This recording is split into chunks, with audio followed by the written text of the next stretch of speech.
नमस्कार मित्रों, स्वागत है आपका हमारे इस ऑनलाइन मंच पर। आज जैसा कि आप लोग देख रहे हैं, हम लोग जो है प्लांट डिजीजेज यानी पौधों में होने वाले जो रोग हैं उनसे संबंधित प्रमुख तथ्यों को पढ़ेंगे, जो प्रायः जो है सभी परीक्षाओं में पूछे जाते हैं।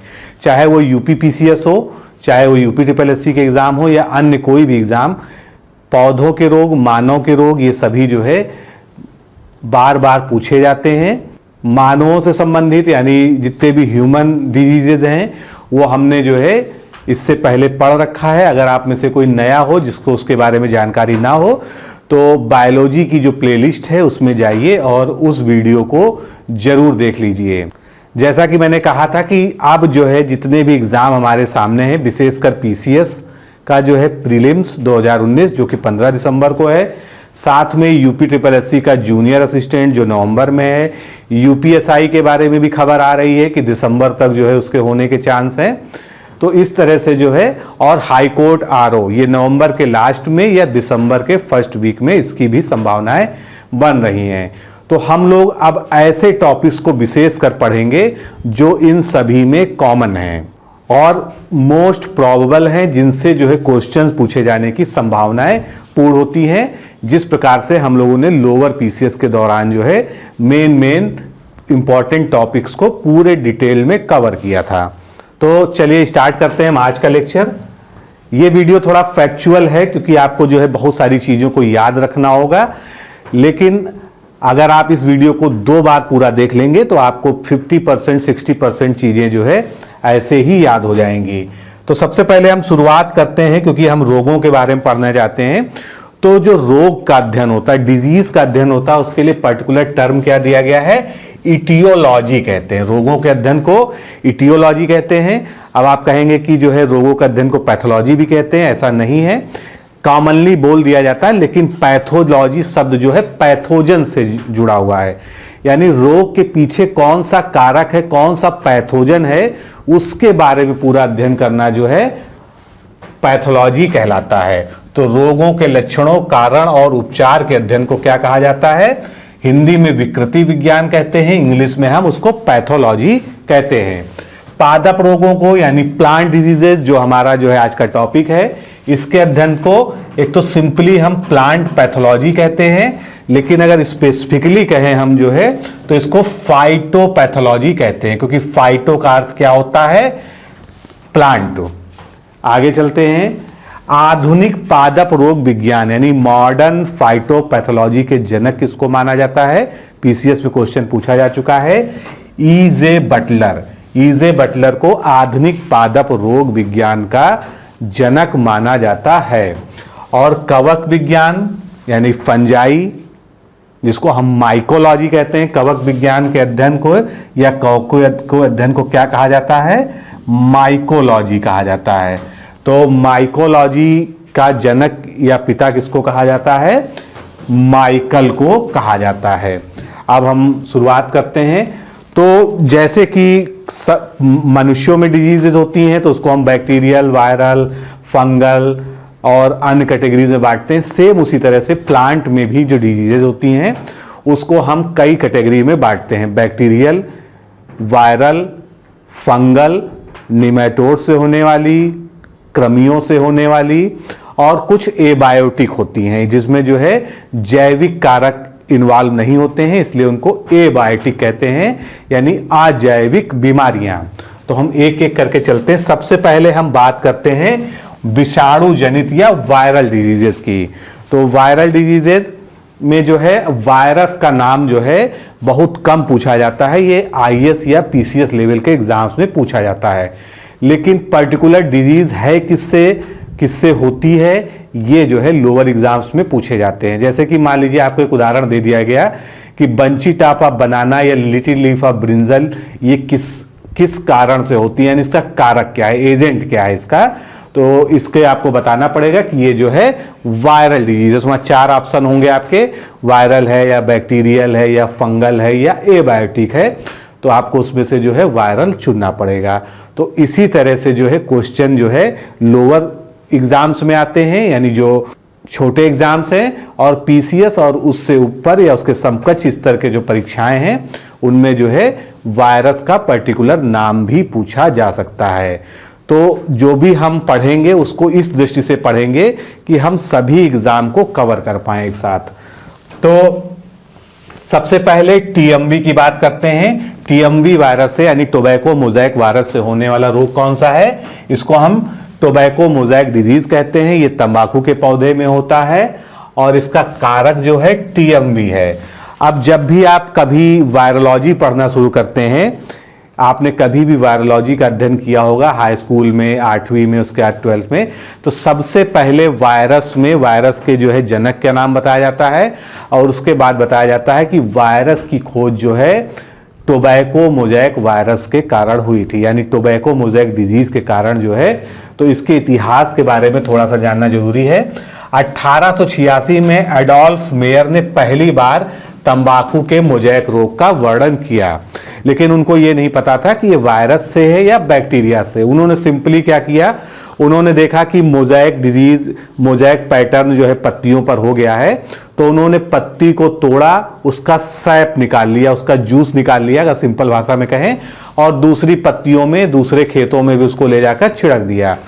तो उन्होंने इस तरह से ये पता लगाया कि ये जो बीमारी है ये 1 to 1 फैलने वाली है, लेकिन ये वायरस है कि बैक्टीरिया है, ये क्या है, उस समय तक कुछ भी ज्ञात नहीं था। तो इन्होंने केवल बीमारी को पहले देखा था।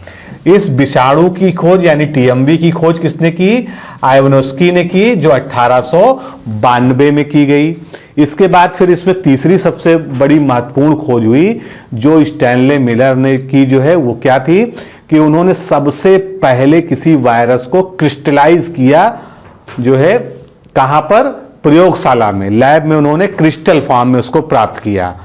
और इससे ये पता चला, जो इसका सिग्निफिकेंस था, कि वायरस जो है जीवित पदार्थ नहीं है, लेकिन जीवित पदार्थ की संरचना में या जैविक सिस्टम के अंदर प्रवेश करते ही वो पुनः जीवित हो जाता है। क्योंकि जब उन्होंने उसको क्रिस्टल फॉर्म में जो है बना लिया, उसके बाद जो है कुछ दिनों बाद उन्होंने फिर से उसको जो है सजीव कोशिका में इंसर्ट कराया। तो सजीव कोशिका में जब इंसर्ट कराया गया तो उसने फिर बीमारी पैदा कर दी। तो इससे जो है पहली बार जो है वायरोलॉजी के इतिहास में ये पता चला कि जो टीएमवी है या कोई भी वायरस है वो सजीव सिस्टम में यानी लिविंग सिस्टम में प्रवेश करते ही पुनः सक्रिय हो जाते हैं और सारे कार्य फिर से करने लगते हैं। तो ये सारी जो बातें हैं ये इसी संदर्भ में है। बस इस खोज का ईयर भी याद कर लीजिए कि ये जो है WM स्टैनले ने 1935 में जो है टीएमवी को सबसे पहले क्रिस्टलाइज किया था। अब ये जो टोबैको मोज़ेक की हम बात कर रहे हैं तो इसमें जो है क्लोरोफिल जो है नष्ट हो जाता है, पत्तियां सिकुड़ जाती हैं, उस पर एक मोज़ेक पैटर्न जो है बन जाता है और क्लोरोफिल नष्ट हो जाता है। अब आगे चलते हैं। एक महत्वपूर्ण बीमारी ये है आलू का मोज़ेक वायरस यानी पोटैटो मोज़ेक वायरस डिजीज। ये किससे होती है? वायरस से होती है, क्योंकि हम वायरस ही पढ़ रहे हैं। और इसका जो पर्टिकुलर वायरस का नाम है वो क्या है? Potato virus x. इस रोग से प्रभावित पौधों की पत्तियां चितकबरापन यानी इसको इंग्लिश में टर्म क्या है? मॉल्टिंग हो जाती है उसमें, और साथ में बौनापन हो जाता है। पौधे जो है ज्यादा ऊंचाई तक ग्रोथ नहीं कर पाते हैं और कंदों पर जो कंद होते हैं उसके ऊतक क्षय को इंग्लिश में क्या कहते हैं? नेक्रोसिस कहते हैं, यानी छोड़ छोड़ के जो है स्पॉट्स उस पर बन जाते हैं। अगली डिजीज जो पूछी जा चुकी है लगभग हर एग्जाम में, बंचिट ऑफ बनाना, ये वायरल डिजीज है, ये आप जानते हैं।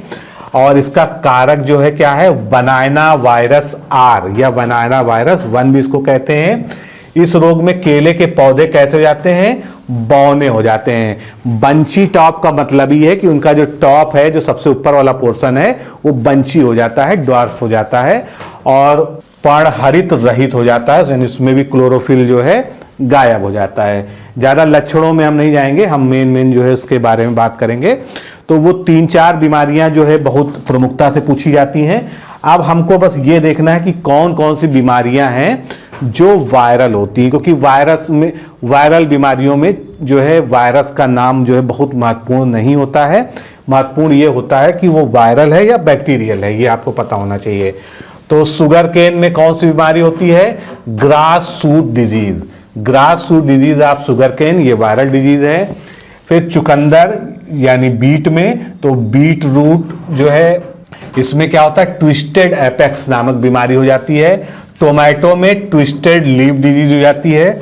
और ये जो नाम रखा जाता है साइंटिफिकली वो उसी के सीधे सीधे लक्षण में, ट्विस्टेड का मतलब है कि पत्तियों का मुड़ जाना, उसमें ट्विस्टिंग हो जाना।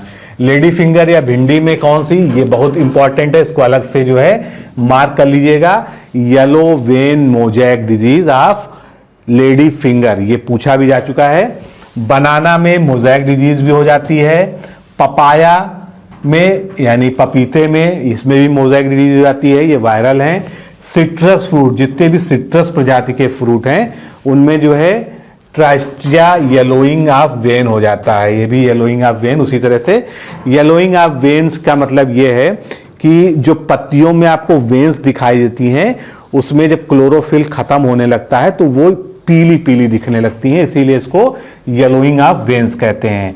बादाम, जिसको हम आलमंड कहते हैं, इसमें स्ट्रीक पैटर्न नामक एक बीमारी हो जाती है जो वायरस के कारण होती है। गन्ना और सरसों में मोजैक डिजीज हो जाती है, दोनों में।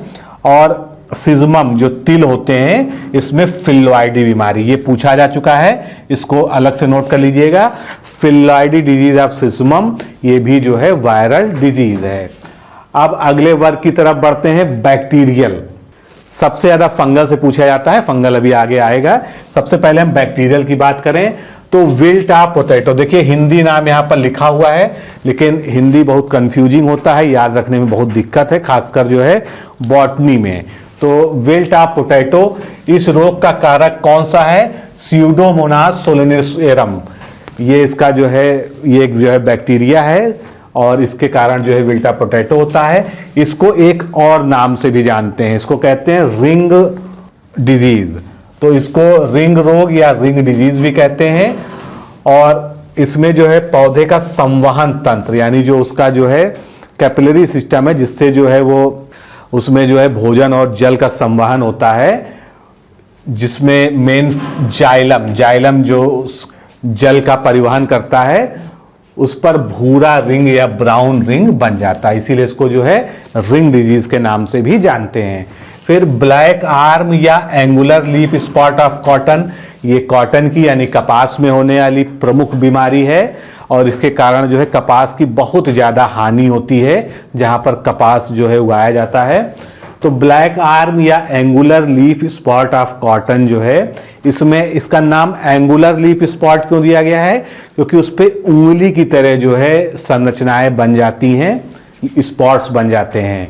और इसका जो बैक्टीरिया है इसके लिए जिम्मेदार वो है जैंथोमोनास, जैंथोमोनास के कारण ये बीमारी होती है। और इस रोग से प्रभावित पौधों की पत्तियों पर छोटी छोटी जलाद यानी जाली नुमा संरचनाएं बन जाती हैं जो बाद में भूरी हो जाती हैं।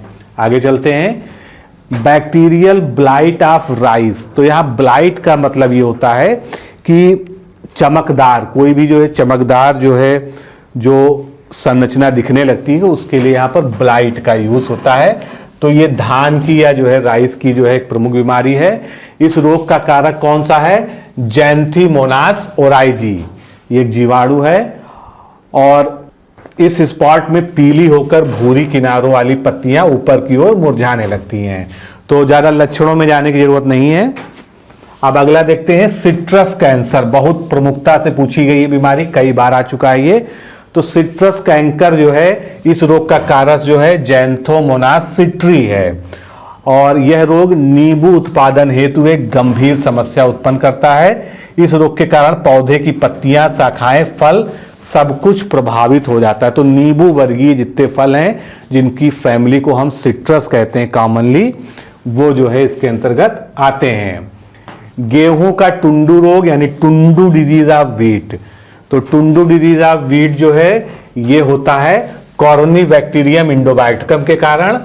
और इसके अलावा जो है इसमें एक और चीज जिम्मेदार होती है, तो बैक्टीरिया हो गया, साथ में ही जो है एंग्विना ट्रिटिसाई नामक एक जो है निमेटोड होता है, वो निमेटोड भी जो है इस बीमारी में जो है का कारक होता है। इस रोग में पत्तियों के नीचे भाग की तरफ मुरझाकर मुड़ जाता है। तत्पश्चात एक पीले रंग के पदार्थ का स्राव होता है जो गेहूं की बालियों को नष्ट कर देता है, और इस रोग के कारण पौधा छोटा हो जाता है, उसकी हाइट रुक जाती है, और यह रोग जो है फसल पकने के समय ही दिखाई देता है, उससे पहले जो है इसका अंदाज नहीं लगता है।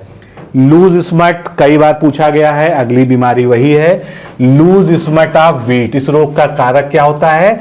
अस्टिलागोनिडिया ट्रिटिसाई होता है। उसके अलावा अब करनाल बंट कम से कम नहीं तो 5-6 बार जो है विभिन्न एग्जाम्स में पूछा जा चुका है। तो करनाल बंट जो है ये गेहूं का ही की बीमारी है, जो टिलेसिया इंडिका या निवोसिका इंडिया दोनों ही जो है उसके कवक हैं, उनके कारण होता है। तो ये हम जो है कवक वाली बीमारियां पढ़ रहे हैं। और गेहूं का करनाल बंट रोग आंशिक बंट के नाम से भी जाना जाता है। डैम्पिंग ऑफ या आद गलन। डैम्पिंग ऑफ क्यों दे दिया गया? मान लीजिए तना है कोई, तो इसमें जो है इस बीमारी में कवक जो है तने को बीच से गला देता है। गलने के कारण जो है ऊपर का पोर्शन इस तरह से झुक जाता है, जिसके कारण इसको डैम्पिंग ऑफ कहा जाता है। तो इसके लिए जिम्मेदार जो फंजाई है वो कौन सी है? पाइथियम डिब्रेनियम, और कुछ स्पीसीजेज राइजोक्टोनिया की, फ्यूजेरियम की और फाइटोप्थोरा की भी जो है डैम्पिंग ऑफ डिजीज के लिए जिम्मेदार हैं।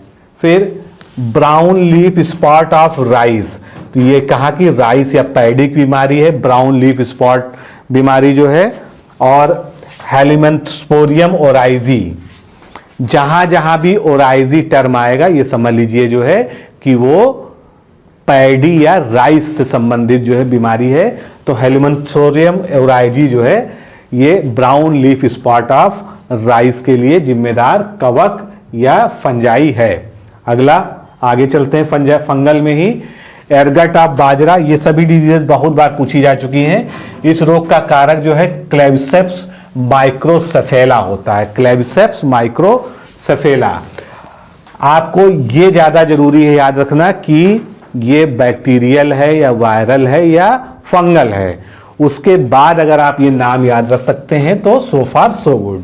फिर बाजरे का स्मट यानी स्मट ऑफ बाजरा, या इसको इंग्लिश में अगर और कहें तो pearl millet, smell of pearl millet. इस रोग का कारक जो है टॉलिस्पोरियम पेनिसिलेरी नामक जो है कवक होता है। अरहर का झुलसा रोग या विल्ट ऑफ अरहर, तो विल्ट इस रोग का कारण जो है फिजोरियम ऑक्सीपोरियम होता है। फिर ग्राउंडनट ऑफ टिक्का यानी मूंगफली में जो टिक्का रोग होता है, ये भी जो है एक सुपर हिट क्वेश्चन है सभी एग्जाम का, अगर इस टॉपिक से क्वेश्चन आता है तो टिक्का डिजीज ऑफ ग्राउंडनट जो है ये सर्कोस्पोरा पर्सोनेटा नामक जो है कवक के कारण होता है। अगला हम देखते हैं रस्ट ऑफ व्हीट। तो रस्ट ऑफ व्हीट जो है इसका कारण क्या होता है? पक्सीनिया ग्राइमिनिस। पक्सीनिया ग्राइमिनिस के कारण जो है व्हीट का रस्ट डिजीज होता है, और इसका पूरा नाम पक्सीनिया ग्राइमिनिस ट्रिटिटाई है। फिर गेहूं का पाउडरी मिल्ड्यू, जिसको हम पाउडरी मिल्ड्यू ऑफ व्हीट कहते हैं, इस रोग का कारक है इरेस्पिक ग्राइमिनिस ट्रिटिसाई नामक जो है एक कवक। फिर एरगट रोग या एरगट डिजीज ऑफ राई, इस रोग का कारक जो है क्लेविसेप्स परप्यूरिया है। धनिया में एक डिजीज होती है स्टेम गॉल, इंपॉर्टेंट डिजीज है स्टेम गॉल ऑफ कोरिएंडर। इस रोग का कारक जो है प्रोटोमाइसीज मैक्रोस्पोरम नामक जो है कवक होता है। तो फंगल डिजीजेज में आगे बढ़ते हैं। वाट डिजीज ऑफ पोटैटो। तो आपने देखा होगा कि जो है कभी कभी जो है आप लोग अगर छायादार जगहों पर आलू को रख दिया जाता है तो वो धीरे धीरे जो है नीचे से सड़ने लगता है, उसमें से जो है स्मेल आने के साथ साथ जो है कुछ लिक्विड पानी जैसा जो है सड़ के बहने लगता है। तो वही जो है वाट डिजीज होती है, और इसका जो कारक होता है वो सिनक्रिंट्रियम इंडोबाइटिकम होता है। लेट ब्लाइट ऑफ पोटैटो, इस रोग का जो कारक होता है वो फाइटोप्थोरा इन्फेस्टेंस होता है। ग्रीन ईयर डिजीज ऑफ बाजरा, ये होता है स्क्लेरोस्पोरा ग्रामिनिकोला नामक जो है फंजाई से, और इसी रोग को जो है डाउनी मिल्ड्यू भी कहते हैं। यानी बाजरे का डाउनी मिल्ड्यू पूछा जाएगा तब भी आपको ये बताना है, और ग्रीन ईयर डिजीज पूछा जाता है तब भी आपको यही बताना है। फिर एक बहुत ही फेमस और सुपरहिट क्वेश्चन आपके एग्जाम्स का, red rot of sugar cane यानी गन्ने का लाल सड़न रोग। तो इस रोग का कारक जो है कोल्कोट्राइकम फाल्कैटम होता है, ये आपको शायद याद भी हो क्योंकि ये हम लोग हाई स्कूल स्तर से पढ़ते चले आ रहे हैं। तो कोई कोई गन्ना जब आप जो है बीज से छिल के तोड़ते हैं तो आप देखते हैं उसमें जो है पूरी पूरी एक नॉच बनी होती है ऊपर से नीचे तक लाल लाल, वो वही जो है रेड रॉट डिजीज होती है। अब जो है हम एबायोटिक डिजीजेस की बात करते हैं जिनमें ना तो बैक्टीरिया इन्वॉल्व है, ना तो फंजाई इन्वॉल्व है, ना तो वायरस इन्वॉल्व है। इसमें जो है किसी न किसी मिनरल वगैरह की कमी से ये बीमारियां होती हैं और ये ज़्यादा पूछी जाती हैं। तो सबसे पहले विप टेल डिजीज, ये विप टेल डिजीज जो है किसमें होता है, फूल गोभी में होता है, जो कि मॉलिब्डेनम की कमी के कारण होता है। इसके बाद जो है हरिणहीनता या क्लोरोसिस रोग। तो क्लोरोसिस रोग जो है ये यहाँ पर किसी पर्टिकुलर जो है प्लांट का नाम इसलिए नहीं लिखा गया है क्योंकि इसमें जो है कई सारी जो है चीज़ों में यानी कई सारे पौधों में होता है। तो इसमें कैल्शियम, मैग्नीशियम तथा मॉलिब्डेनम की कमी से हरिणहीनता या क्लोरोसिस हो जाती है। फिर धान का खैरा रोग, बिल्कुल सुपरहिट क्वेश्चन है ये, खैरा डिजीज ऑफ राइस, ये किसके कारण होता है ये आप सभी को जरूर पता होगा, जस्ता, जिंक की कमी के कारण जो है खैरा डिजीज ऑफ राइस होता है। मार्स डिजीज ऑफ पी यानी मटर का जो है मार्स रोग, तो ये मैग्नीज की कमी के कारण होता है। नींबू में डाइबैक डिजीज ऑफ लेमन, ये होता है तांबा यानी कॉपर की कमी के कारण होता है। तो ये जितने भी एबायोटिक डिजीजेज हैं ये बहुत ज़्यादा पूछी जाती हैं, ध्यान रखिएगा। फिर आम का लिटिल लीफ यानी little leaf disease of mango, ये किसके कारण होता है, ये जिंक की कमी के कारण होता है। इसमें आम की पत्तियां जो है सिकुड़कर छोटी छोटी हो जाती हैं। तो लिटिल लीफ जो है ये किसके कारण हुआ मैंगो में, जिंक के कारण। अब जो है कुछ और बीमारियां होती हैं, तो ब्लैक टिप ऑफ मैंगो, आपने कोयली आम सुना होगा जिसमें आम का टिप जो है काला होता है। तो जहाँ पर ईंट के भट्ठे होते हैं उनके आसपास जो है आम के जो बाग होते हैं प्रायः ये डिजीज वहाँ पर होती है। ईंट भट्टों के धुएं में खासकर जो है SO2 वगैरह के कारण जो है ये उसका ब्लैक जो है टिप जो है ब्लैक हो जाता है। येलो मोज़ेक ऑफ मूंग यानी मूंग में जो है येलो मोज़ेक डिजीज, ये जो है एक फ्लाई के कारण होता है जिसको व्हाइट फ्लाई या सफ़ेद मक्खी कहते हैं, यानी ये कीट जनित रोग है। गेहूं का सेहुआ रोग या सेहू रोग जो है, जैसा भी आप जानते हो, इसको इंग्लिश में क्या कहते हैं, ईयर कॉकल डिजीज। तो year cockle disease of wheat ये किससे होता है, एग्वीना ट्रिटिसाई नामक एक निमेटोड होता है, उसके कारण जो है ये सेहू रोग होता है। बैगन की छोटी पत्ती रोग यानी लिटिल लीफ ऑफ ब्रिंजल, ये जो है माइकोप्लाज्मा के कारण होता है। तो माइकोप्लाज्मा वायरस भी नहीं होता है, बैक्टीरिया भी नहीं होता है, उससे बिल्कुल अलग संरचना होती है और उससे छोटा रोग कारक ये जो है एजेंट है। ब्लैक हार्ट डिजीज ये कहाँ हो जाता है, आलू में, ये पोटैटो की ब्लैक हार्ट डिजीज है। तो पोटैटो में जो है आपने देखा होगा बीच बीच में काले धब्बे पड़ जाते हैं, तो उसी कारण उसको ब्लैक हार्ट कहते हैं। मतलब जिसको काटा जाएगा तो अंदर काला सा स्पॉट होगा, उसके कारण उसको ब्लैक हार्ट कहते हैं। ये जब आलू का भंडारण किया जाता है उस समय अगर वहाँ पर पर्याप्त ऑक्सीजन नहीं है, ठूस के भर दिया गया, ऑक्सीजन नहीं है, तो ऐसी स्थिति में ऑक्सीजन की कमी के कारण ये ब्लैक हार्ट रोग हो जाता है। तो दोस्तों इस लेक्चर में हम लोगों ने जितने भी पादप रोग हैं जो महत्वपूर्ण है, अगर हम पादप रोगों की सूची आपको पढ़ाएं तो अभी आधा घंटा या 1 घंटा मैं भी और आपको पढ़ा सकता हूं, लेकिन इतने ही जो है पूछे जाते हैं या इसी में से पूछा जाएगा, ये विश्वास रखिए। तो इस वीडियो को एक बार दोबारा देखिएगा और आपको अच्छे से याद हो जाएगा, क्योंकि फैक्चुअल है, चीज़ें फैक्ट हैं सारे। तो याद तो करना ही पड़ेगा, लेकिन इनमें से आपको एक क्वेश्चन आपके एग्जाम में मिल सकता है, इसलिए ये इंपॉर्टेंट है। तो अभी के लिए इतना ही, फिर मिलते हैं अगले किसी टॉपिक के साथ। नमस्कार, धन्यवाद।